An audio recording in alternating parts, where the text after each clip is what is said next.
What's up mga kababayan, PH Trending here. Dito sa video natin ngayon ay ating panoorin itong Day 13 ng impeachment trial ni VP Sara. Dahil sa sobrang galing nga na mambusisi, no? O mag-cross-examination nitong si Attorney Poa mga kababayan. Dito sa confidential funds ng OVP, gusto agad i-take down ni Senator Raffy na di na maging attorney o abogado ng defense team ni VP Sara. At kung ano ang dahilan mga kababayan, dahil lamang sa pagpunta nito sa COA upang malaman ang mga iba pang dokumento dito nga sa confidential funds. Nabuti na lamang nagsalita itong si Senator Chis mga kababayan at winika na walang conflict of interest sa aksyong yun sapagkat attorney ito, lawyer, abogado. Masyadong halata itong si Raffy Tulfo, no? Nang gusto alisin si Attorney Poa para mabawasan ang tinik sa nasabing impeachment trial. Pero bagong lahat mga kababayan, huwag niyo po sana nakalimutan mag-like at subscribe para updated ka sa mga uploads ko araw-araw. At yun na nga no mga kababayan, bago tayo dumako dito sa impeachment trial,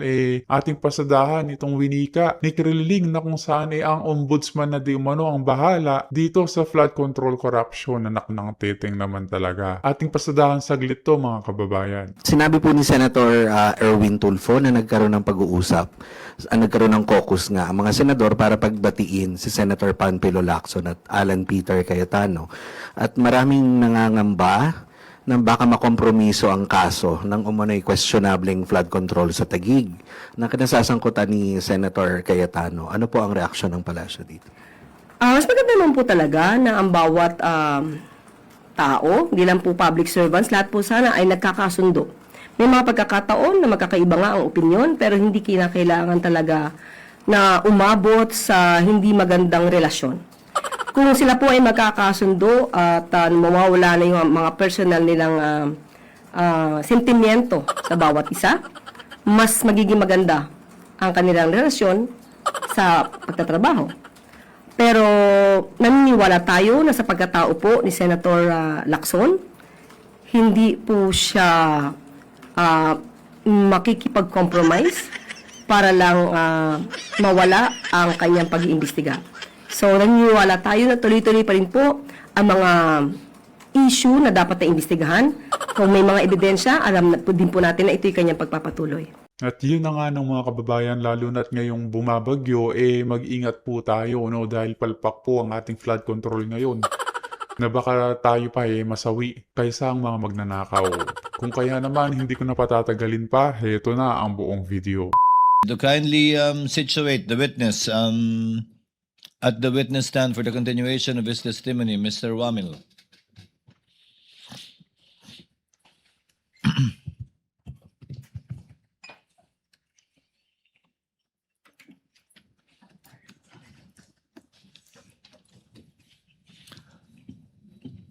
Mr. Wamil, I would like to remind you that you will be continuing with your testimony under the same oath that was administered to you the other day.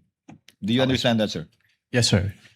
Yes, Your Thank Honor. you. When we adjourned the examination of the witness by the counsels for the parties were finished, and we will now proceed with the interjections of the senator judges this morning. And yesterday, we already indicated the sequence of the interjections and questions from the senator judges. First to make his interjections will be Senator Raffy Tulfo. Sir, you are recognized. You have 2 minutes and you may proceed when you're ready. Your Honor, may I be recognized first? Yes, what is the pleasure of the Honorable Chua? Your Honor, may we request the counsel for the prosecution, Attorney Kapunan, be recognized, Your Honor. The counsel for the panel of prosecutors, Attorney Lorna Kapunan, the designated handling counsel for this witness, may situate herself also accordingly. Thank you, Your Honor. Same appearance. Good morning. Good morning, Attorney Lorna. Senator Tulfo, Raffy, you may proceed, sir, when you're ready. You have 2 minutes, sir. Wag muna, Mr. Presiding Officer, point of order lamang muna to. Yes, what is your point of order, Honorable Tulfo? Kasi kahapon, nabanggit na si Attorney Pua, magaling na abogado siya, ay pumunta sa COA, tama, para makipag-usap tungkol dun sa sinasabing audit query. Now, hindi po pa conflict of interest yun para siya ay mag-represent dito ngayon sa ano natin, pinag-uusapang confidential funds when in fact, siya mismo pumunta doon sa COA office para makipag-usap sa kanila. What do you think, Mr. Presiding Officer? The respondent in this case, Senator Judge Tulfo, is the Honorable Vice President Sara Zimmerman Duterte. Attorney Poa, although he served under the office of the Vice President, I believe, and even under DepEd, is not a named respondent to this case, and in fact is one of the lawyers, as you can see, of the respondent. There is no, I believe there is no conflict with respect to that, given that he is not the one in trial in this case. Okay, I rest my case, Mr. Presiding Officer. Ngayon, pwede nang Pwede nang simulan ni Anika. yung oras. Yes. Mr. Witness, bukod sa OVP at saka DepEd, we're talking about confidential funds, meron pa ba ibang ahensya ng pamahalaan na inaudit nyo ang kanilang confidential funds? Based on the GAA po, meron may mga other agencies na may allotment for confidential fund. Kaya nga, meron kayong mga na-audit. Yes po, Your Honor. At dito sa mga ahensyang na-audit ninyo, magkapareho bang utilization nila ng confidential funds sa OVP, DepEd under BP Sara and those agencies na inaudit nyo? Yung utilization naman po ng confidential fund ay separate and distinct for every agency since yung kanilang utilization ay based on their mandate or operations. Okay. Sila ba'y gumamit ng mga aliases, gumamit ng mga pangalan chichirya, etc.? Yan Para po sa ay kanilang mga informants? yan po ay hindi ko na ang alam ko po hindi ko po ma-determine based on the documents submitted since hindi naman po naka-indicate dun sa kanilang submission na yung mga pangalan na nandun ay aliases or not. Okay. Noong April 2026, nag-issue kayo ng disallowance sa OVP and its officers para at the same time ipinasusoli nyo yung parte ng confidential funds. Can you repeat your question po, Your Honor? I think that was April of 2025. Nag-issue kayo ng pinasusoli nyo ilang parte ng confidential funds ng OVP. I do not have personal knowledge na po about yan since wala na po ako sa ICFAO noong February 12, 2023 po. Okay. Anong reason ba't pinasusoli yung parte ng confidential funds na disallowed? What are the reasons? Wala po akong personal knowledge about dyan since hindi naman po ako yung nag-issue ng disallowance. Since nung na-issue po yung disallowance ay na-transfer na po ako to other agency of the COA. Okay. I think it was April 10, 2026. So wala na po kayo doon. Yes po, Your Honor. Okay. Sinabi kahapon ni Attorney Poa na binanggit niya ata yung COA circular ng 1992, if I'm not mistaken, na hindi dapat banggitin yung pangalan ng mga recipient dahil for reasons of security and national security. Security ng tao, ng recipients and national security. Would it compromise sa tingin po ninyo yung security ng informant kung hihingan nyo sila ng resibo patungkol doon sa mga gamot na natanggap nila mula sa confidential funds? Katulad nga po nung sinabi ko during my testimony, ang hinihingi po namin ay yung proof ng pagbili when it comes to the official receipt and the sales invoice po. Correct. Alam ba, resibo, bumili ng maintenance or antibiotics, yung ganong klaseng resibo dapat iba ang hinihingi nyo. Yes po, Your Honor. Pero ang sinasabi nila, yun daw ay mag-jeopardize ng magkakaroon ng problema sa national security. Actually, yung minention po nila na circular which is yung 1999 is already repealed na. Repeal na. Opo. Pero just the same, sa tingin niyo ba yung pagbibili ng chichirya o dili kaya pagbili ng shampoo o suka sa sari-sari store, would that jeopardize the national security kapag yan ay binulgar sa inyo, binigyan ka ng sibo? Hindi po. Thank you. Thank you, Senator Judge Rafi Tulfo. Next to make his interjections would be Senator Bam Aquino. You are recognized, sir. You may proceed when you're ready. You have 2 minutes. Maraming salamat, Mr. Presiding Officer. Attorney, good morning. Good morning po, Senator. So, ang common understanding ho kasi ng confidential funds ay secret, pwedeng gamitin sa kung ano-ano, hindi pwedeng ibulgar sa publiko. Hindi po to totoo, no? Meron po talagang rules and regulations sa paggamit ng confidential funds. Yes po, Your Honor.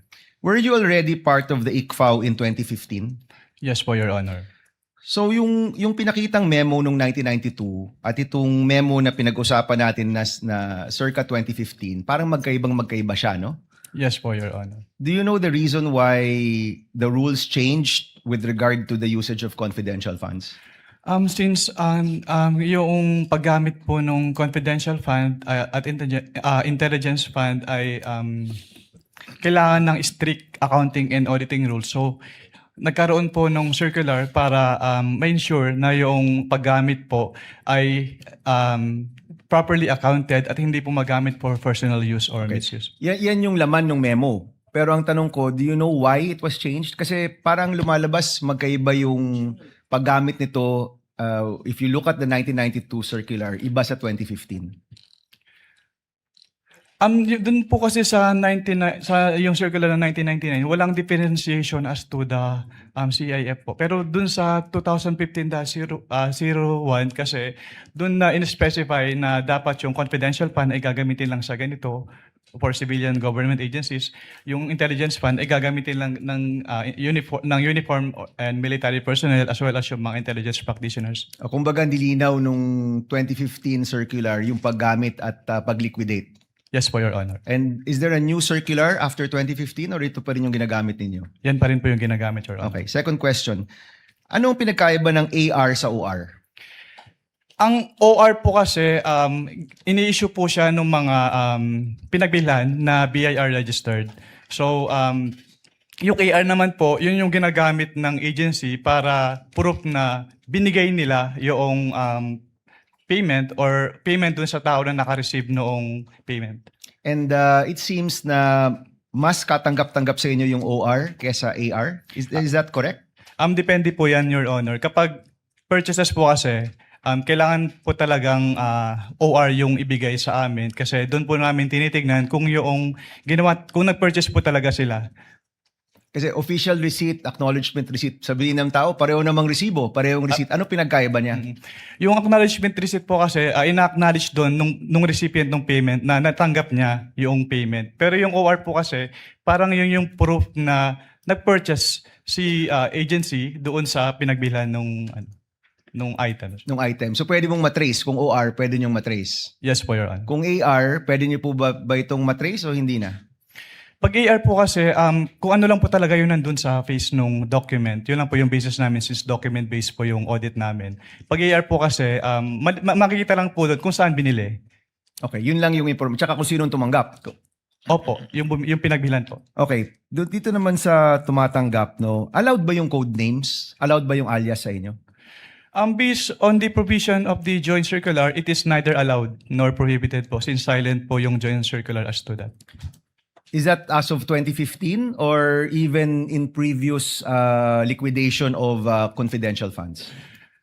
So, based on my recollection po, even yung dating circulars po, buhat nung nag-assume po ako sa ICFA, wala naman pong provision as to the use of aliases. So bawal ang paggamit ng alias. The circular is silent po. Okay. Para sa inyo, kung alias, yung paggamit ng alias ay bawal, so hindi importante kung may ibang tao ito, totoong tao ba to, basta yung pangalan na binigay sa inyo, ang expectation nyo, totoong tao yan. Based on that, kasi ang katulad nga po nung sinabi ko, document-based po kami, so wala po kaming way to determine if this is an alias or not po. Oh, but in general, ang tinatanggap yung dokumento, dapat totoong tao. Yes po, Your Honor. Okay, next. Did you have any, napag-usapan nyo kahapon yung dealings nyo with OVP nung lumabas na or malapit nang lumabas yung AOM? Previous to that, meron ka bang dealings with OVP? Wala na po, Your Honor. So walang kumausap sa inyo, walang nagtanong kung paano to dapat i-liquidate, apart from the meeting which included Attorney Poa? Wala na po akong maalala, Your Honor. Okay. Last question lang, Mr. Presiding Officer. Please wind up. Yung notice, yung AOM, ibig sabihin yan, may chance pa kayong i-correct, di ba? Yes po, Your Honor. Pag notice of disallowance na, may chance pa ba yung i-correct o naniningil na? Actually, the moment that we issue notice of disallowance, ni-require na po yung accountable officers to restitute po yung amount And to involved. your knowledge, is there a notice of disallowance for the OVP and DepEd funds? Wala po akong personal knowledge, pero nakita ko po sa news po, so I was made aware na may end na po yung OVP 2022. So may notice of disallowance na ang OVP for the 500 million pesos. For 125 million pesos po for the fourth quarter of 2022. So sinisingil na yan kay Vice President Duterte. Yes po, Your Honor. Okay. Thank you, Mr. President. Thank you, Senator Judge Aquino. Next to make his interjections is Senator Judge Pangilinan. You're recognized, sir. You may proceed when you're ready. You have 2 minutes. Mr. President, Mr. Presiding Officer. Magandang umaga, Mr. Witness, Ginoong Mawil. Wamil po. Wamil. Magandang umaga po, Your Honor. Yes. Nabanggit nyo sa inyong testimonya kahapon at nung isang araw na yung tinatawag na supporting documents, kasama dyan ay either sales invoice o official receipts. Tama? Yes po, Your Honor. Okay. Let me backtrack a bit. 10 years kang nasa ICFAO. Tama? Yes po, Your Honor. Almost 10 years po. Okay. Without mentioning the agencies, ilang agencies na gobyerno ang na-audit mo tungkol sa confidential funds? Marami na po. Pag sa NGAs po, parang nasa 30 plus na po yung na-audit ko. And sa LGUs, marami na rin po. Hindi ko na po mabilang kung ilang agencies So, na po yung more na-audit. than 30. Yes po, Your Honor. Okay. Sa mga ahensya na ito, 30 ahensya, masasabi mo ba na nire-require din yung liquidation ng official receipts at ng sales invoice? Yes po, Your Honor. Kasi yung requirement po ng circular ay ini-enforce po namin sa lahat ng agencies na ino-audit po namin. So sa 2022, from December 21 to December 31, ilang sales invoice o kaya official receipt ang kasama dun sa mga liquidation report? Wala po sinabit sa amin, Your Honor. Ni isa. Acknowledgement receipts lang po yung sinabit sa amin. 849 acknowledgement receipts, tama? Yes po, Your Honor. So, ni isa dun sa mga ginastos, walang official receipt at walang sales invoice. Yes po, Your Honor. Okay. Sa karanasan mo sa 30 mga ahensya, masasabi mo ba na yung findings ninyo dito sa OVP ay similar o standard ba? O nangyayari rin yung ganong walang official receipt at walang sales invoice sa mga liquidation? Yes po, Your Honor. Since sina-apply naman po namin uniformly yung provisions po ng Joint Circular 2015-01. As in, puro AR ang sinasubmit ng ibang ahensya? May mga agencies po na nagsasubmit naman ng OR po. So, sa experience mo dun sa December 21 to 31, masasabi mo bang standard practice yan ng iba pang mga ahensyang iyong na-audit? Hindi ko po siya masasabing in standard practice since ito po yung kauna-unahang beses na puro AR po yung sinamit sa amin. So, first time sa iyong 10 years na puro AR lang at walang sales invoice at walang official receipt. Opo, at ganun po kadaming AR kaagad yung sinamit. At 125 million, no? Na walang sales invoice at walang official receipt. Yes po, Your Honor. Doon naman sa usapin ng kung walang sales invoice at walang official receipt, masasabi mo ba na halimbawa yung sa medicines, talagang medicines ang ginasta? Kung sinabit po sana sa amin yung official receipt po or sales invoice, masasabi po sana namin. Pero since AR lang po yung sinubmit, hindi po namin masasabi based on that document alone. Kasi sinasabi nilang, total naman, just to wrap up, gamot naman yan eh. Di ba? Mabuti nga, bumibili ng gamot. Masasabi mo ba dun sa liquidation report nila na yung 122 million worth of medicines talagang medicines ang binili?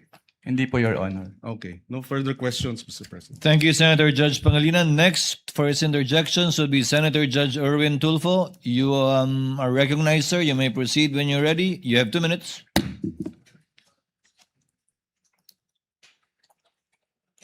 Thank you, Mr. Presiding Officer. Testigo, tama po ba ang pagkarinig ko na sinabi niyo kanina under sa COA DBM Joint Circular Number 2015-01, hindi naman kailangan ilagay ang tunay na mga pangalan ng mga intel agents or informers na tumanggap ng intel o confidential funds sa OVP tulad ni na Mary Grace Piatos, Chippy McDonald, Mickey Mouse at iba pa? Is this correct? Ang sinabi ko po, Your Honor, ay silent po yung circular as to that matter po. Silent. So po pwede. Kung when we say kasi silent, pwede. Hindi po, Your Honor. It is neither Hindi rin. allowed nor prohibited Okay. po. So, if this is not allowed or prohibited, bakit nang i-audit po ninyo ang confidential intelligence fund po ng OVP, hindi ninyo hiningi ang tunay na mga pagkakilanlan ni na Piatos, McDonald, Mickey Mouse at iba pa? Katulad nga po nung sinabi ko sa sa aking previous testimony, ang focus po ng audit namin ay compliance audit. So, kung ano po yung provision ng circular, yun po yung ginagawa naming basis for our audit po. Okay, compliance. When you say compliance, ito po ba periodic or random? Yung compliance audit po kasi wala po siyang particular period kasi pag sinabing compliance audit, ine-evaluate po namin yung subject matter if it is compliant with certain applicable laws, rules, and regulations. But I'm saying every agency na meron pong intel or confidential funds, do they have to undergo audit periodically or random lang? Dahil marami po tayong ahensya ng gobyerno na may mga intelligence confidential fund na hindi naman dapat. Ang audit po namin ay based dun sa liquidation documents po na sinasubmit nila. Pero is it periodic ba? Kailangan bawat agency na i-liquidate niya yung kanya i-audit ninyo yung kanyang paggastos ng intel or confidential fund? Yes po, Your Honor. Yung kanilang kailangan... So it's periodic, it's not random. Yes po, Your Honor. Okay. Kung kaduda-duda na po ang disbursement ng OVP, obvious naman, sabi niyo po, di po ba, yung mga medicines, mga pangalan ng tao, bakit hindi po ninyo pa sinampahan ang kaso sa ombudsman ng OVP? Under our rules po, Your Honor, pwede lang namin siyang i-refer to the Office of the Ombudsman kapag nagkaroon ng final order at hindi po kinumply ni OVP yung order po. Bakit? Nasaan na po ba yung order ngayon? Ano na po ang status? Itong mga findings nyo, 2023, 2024 pa ito, 2026 na po tayo ngayon. Wala po akong personal knowledge about sa status po since hindi na po ako connected sa ICFAO. Okay, so dahil hindi ka na connected sa ICFAO, so wala ka ng pakialam kung ano na nangyari sa kaso na hinawakan mo. Is this Hindi correct? naman po sa wala akong pakialam, pero yung mga ganyang bagay po kasi ay confidential na hindi naman ina-announce sa buong COA po. Ayun. So, ibig sabihin, hindi mo na alam at hindi mo rin alam kung bakit hindi kinasuhan or ni-refer sa ombudsman itong issue na ito. Yes po, Your Honor.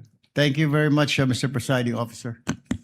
Thank you, Senator Judge Erwin Tulfo. Next would be our distinguished Senate President, Senator Gatchalian. You are recognized, sir. You may proceed. When you're ready, you have 2 minutes. Thank you, Mr. Presiding Officer. Mr. Witness, nakita ko dito, merong 6 na AOMs na in-issue. And meron dito sa 6, non-submission of documentary evidence of payment. Ito ba ay na-fulfill ba ito after nag-issue kayo ng AOM?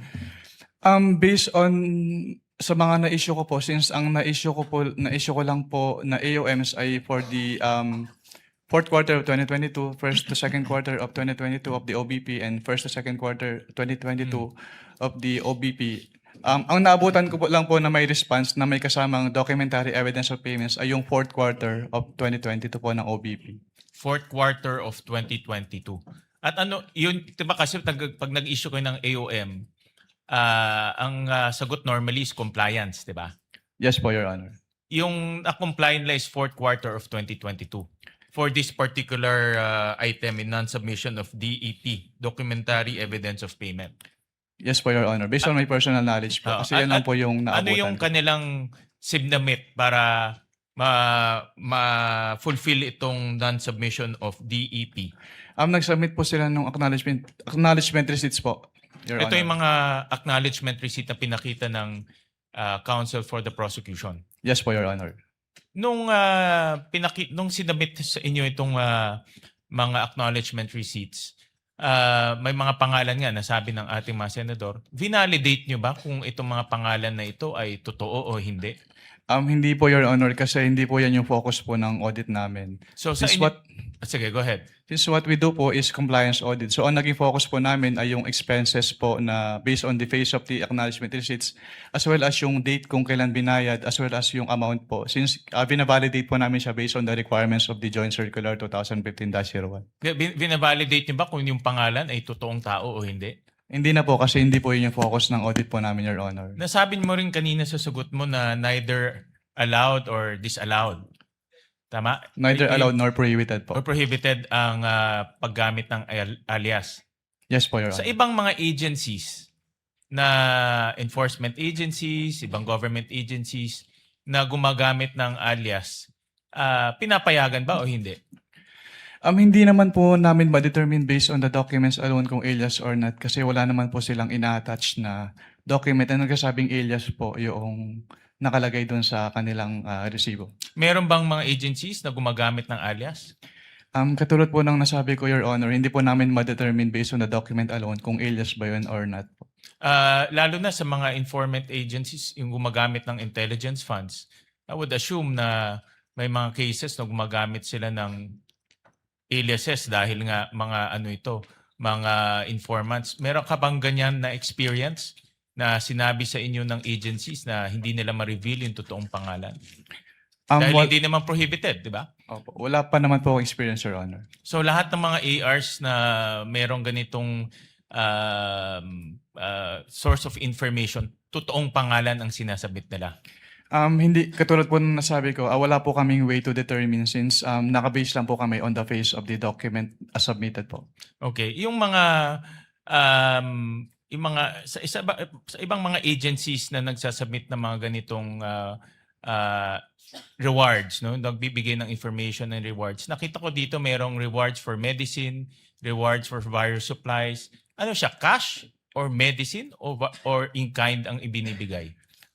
Based on those documents po, since nakalagay close and open parenthesis medicine, so medicine po yung binigay. And then yung isa po, payment of rewards, close and open parenthesis various goods. So various goods po yung binigay, Your Honor. So ibig sabihin, may reward sila, hindi cash ang binigay, medicines at various supplies. Based on the acknowledgement receipts po, yes po, Your Honor. And that is allowed.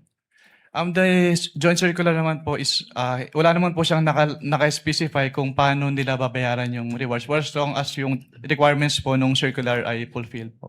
All right. Thank you. Thank you, Mr. Presiding Officer. Thank you, Mr. Senate President. Next, for its interjections would be Senator Judge Joel Villanueva. You are recognized, sir. You may proceed when you're ready. You have 2 minutes. Thank you, Mr. President. Mr. Witas, are you aware of ESI 100?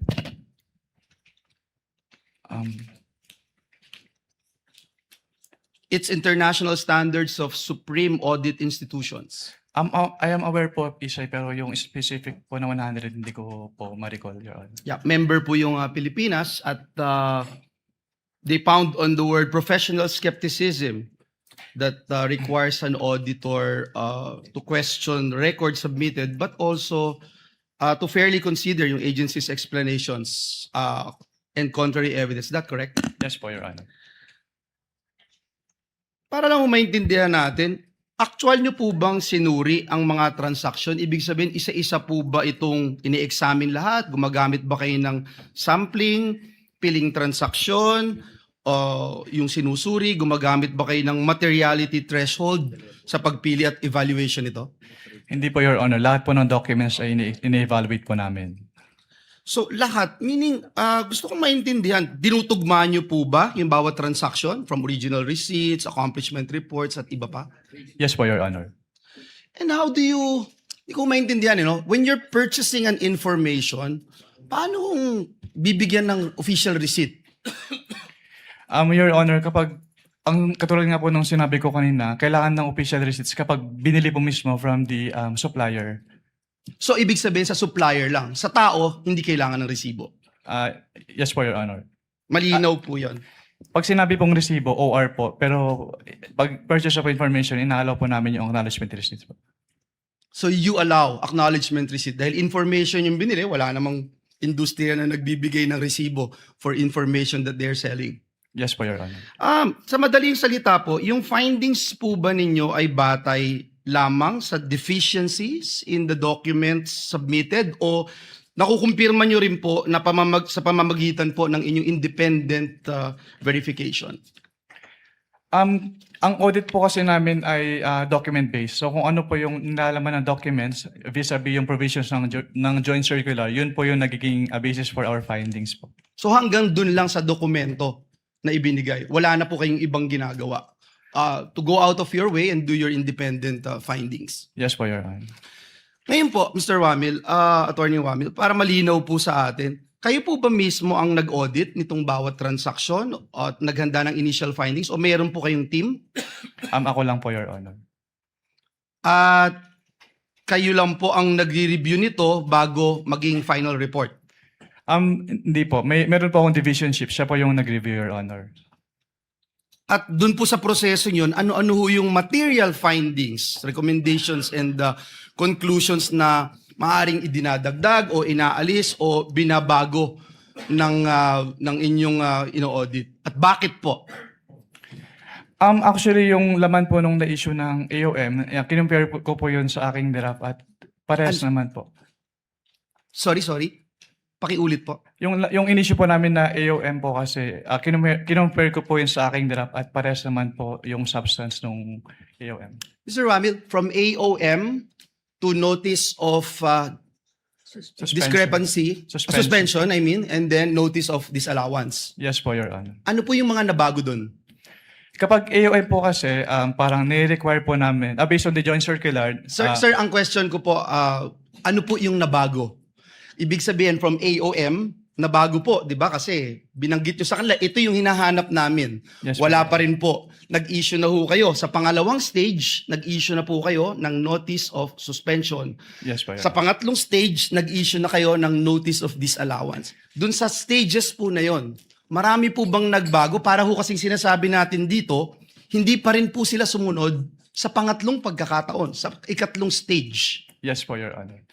Actually, ang na-issue ko lang po ay hanggang notice of suspension, pero discuss ko na lang po din yung contents ng notice of suspension. Una po... Sige po, from AOM to notice of suspension. Ay, sige po. Yes. I'm winding up, Mr. President. It's the same question that I'm asking because we don't want to talk about the notice of disallowance. From AOM to notice of suspension. Okay po, Your Honor. Since nung nag-issue po kami ng AOM, wala pa silang documentary evidence of payments. So, sinabit lang po nila yung documentary evidence of payments sa ICFAO upon receipt na nila nung kanilang AOM. And then, dun po sa aming notice of suspension, upon evaluation of their responses dun sa aming AOM, at kasama na rin po dun yung documentary evidence of payments. So, doon na po namin nakita yung mga payment of rewards na cash, medicines, and in various goods. Tapos, nakita din po namin yung mga purchases nila na walang official receipts or sales invoice na supporting document. And then, yung mga date po ng payment ng kanilang acknowledgement receipts ay naka-date po ng December 2023 at yung iba po ay walang date. And then, Your Honor, may I be allowed po to refer to the NS for the... Thank you, Mr. Presiding Officer. This is very important because it shows that the agency were given chances, 3 stages para mag-submit ng hinihingi po ng ating COA. Kindly wind up, Senator Yes, Judge this is the last Villanueva. question, Mr. Presiding Officer. Thank you.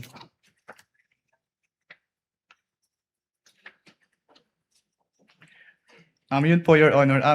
Doon po sa NS po namin, nagkaroon din po kami ng findings na mas malaki yung amount nung kanilang expenditure based on the acknowledgement receipts compared to the accomplishment report ng 150. Which was not present in the AOM. Yes po, Your Honor. Thank you. Salamat po, Mr. President. Thank you, Senator Judge Villanueva. Senator Judge Rison Tiveros is recognized. You may proceed, ma'am, when you're ready. You have 2 minutes.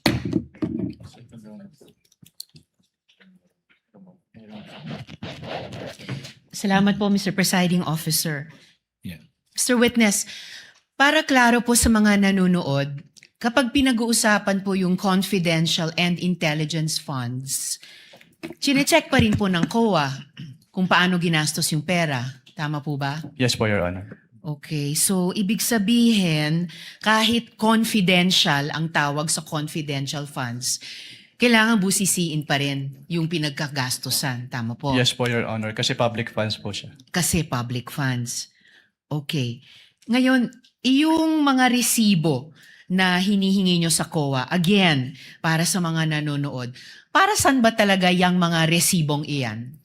Kailangan po kasi naming malaman kung talagang bumili po sila nung kanilang mga binili, Your Honor. Okay. Kailangan malaman nyo kung talagang binili Yes po. yung sinabing ibinili. Opo. At At doon lang po namin makikita yun sa official receipt or sales invoice po. okay, OR o kaya sales invoice. At hindi lamang sa mga AR.